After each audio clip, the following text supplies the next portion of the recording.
remembers the episode of I Love Lucy when Lucy goes and works in the chocolate factory. And everything is fine at first as she's working on the assembly line for the chocolate factory. She's picking up a piece of chocolate, she's putting it where it needs to go. And then the assembly line starts to move a little faster. And as the assembly line moves faster, she is not able to pick up the chocolates as quickly as she needs to. And so she goes and she starts to eat the chocolate to try to keep up with the pace. If you have ever seen that episode, this episode is going to help you understand how to navigate that crazy moment when things are good, but they maybe become just a little too good, where they're moving faster than you expected. You have bottlenecks that you didn't anticipate, and now you're looking for how do I solve it without eating all of the product.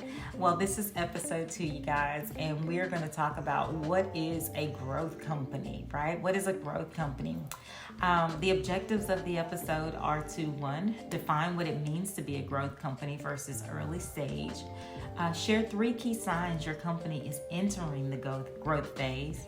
And then inspire founders to recognize growth indicators early and to prepare accordingly, okay? So key points that will be covered include revenue consistency and team expansion, system strains and the rise of those bottlenecks, and then of course the shift from founder does everything to structured delegation. These are the key points that we'll cover. The target audience for this episode, as most will be, are founders of early stage or bootstrapped businesses, those operators scaling Black-owned businesses, and then anyone who just wants to have clarity on the what now stage, post having a product fit in the market, right? So I'm going to get started here. That's our intro for this episode. If it sounds intriguing, please join us for the remainder of the episode. I'll see you there. Welcome back to Becoming Visible with Christina Payne, the podcast for Black business growth stories, where we pull back the curtain on what it takes to grow a thriving Black-owned business. I'm your host, Christina Payne, and today we're talking about something foundational. What is a growth company, and when do we know we're there? These questions can confound some founders, and it sneaks up on most of the others. But simply put, the moment when your business stops just surviving and starts growing, you have entered the growth phase. Today, we'll break down the 3 key signs that your company is shifting into that new stage, this new growth phase, and how to prepare for what comes next. So, if you've ever thought, why does everything suddenly feel harder even though we're doing better, this episode is for you. So how do you know you're entering the growth stage? Let's break it down. So sign number 1, you're making real revenue and it's getting predictable, okay? So your monthly revenue is no longer sporadic. It's starting to be recurring and more consistent. That's one sign that you're moving into a growth phase. You're hiring to meet demand, not just survive. Customer retention is more important than acquisition. These 3 indicators help you to understand you are now in a place where you're growing beyond just selling a product and getting your name out there. So you've moved from, will I make money this month, to how do I manage consistent orders? Your customers are returning, your referrals are happening, you're sleeping a little easier. Your bank account still fluctuates, but it's no longer living on the edge. Here are some tools and guidance to navigate this phase. 1, implement basic forecasting. Look at 3 to 6 months of revenue trends to understand the seasonality of your business. Track unit economics. This is knowing your cost to acquire a customer, or CAC, and your customer lifetime value, LTV. Separate cash from profit. Just because money is coming in doesn't mean it's yours to spend, okay? So growth revenue is great until you realize half of it is stuck in unpaid invoices or unshipped product. The takeaway, consistent revenue doesn't mean you're out of the woods. It means you need to start planning, not just reacting.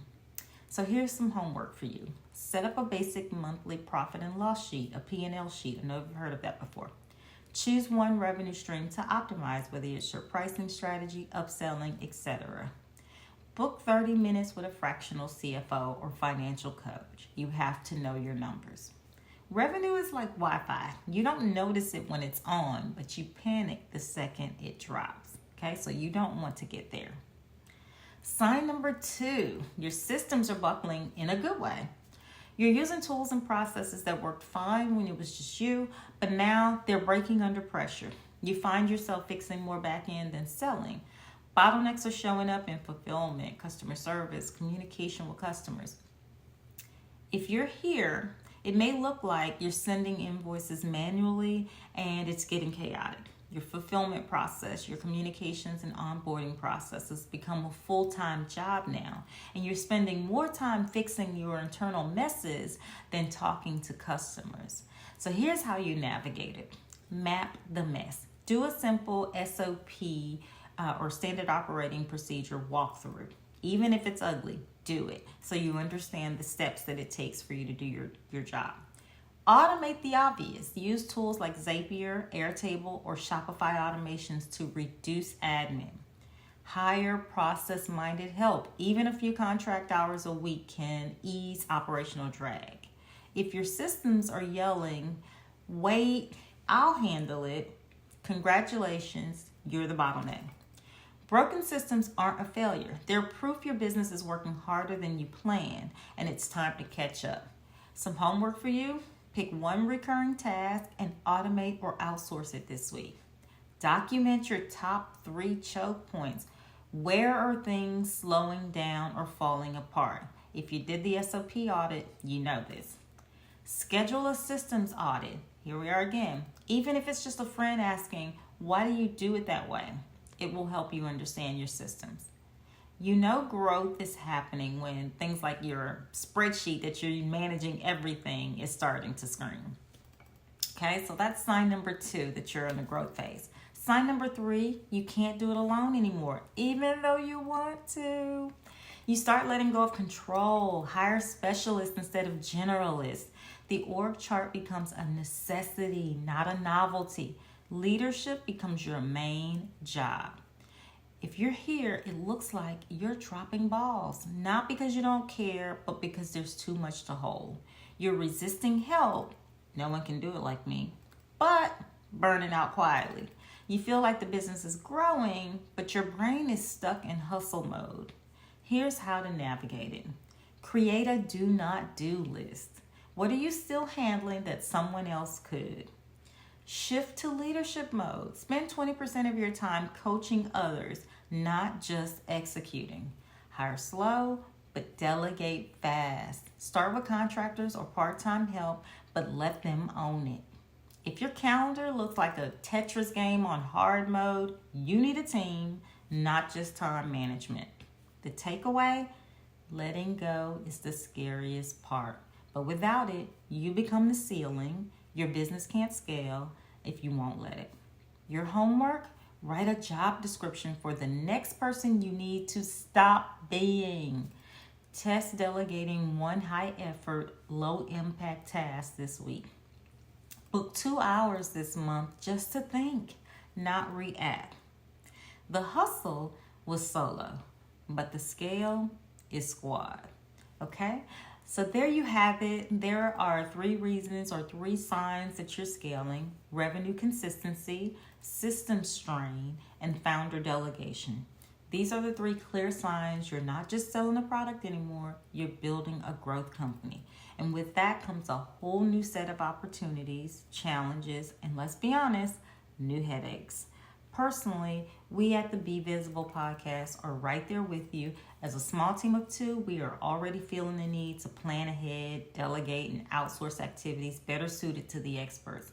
Running a media company is new to me, but I'm grateful and relying on my background as a project manager and consultant. My personal advice is to know your lane and create other lanes for others to thrive and excel, so that everyone is personally invested in doing their best for your business.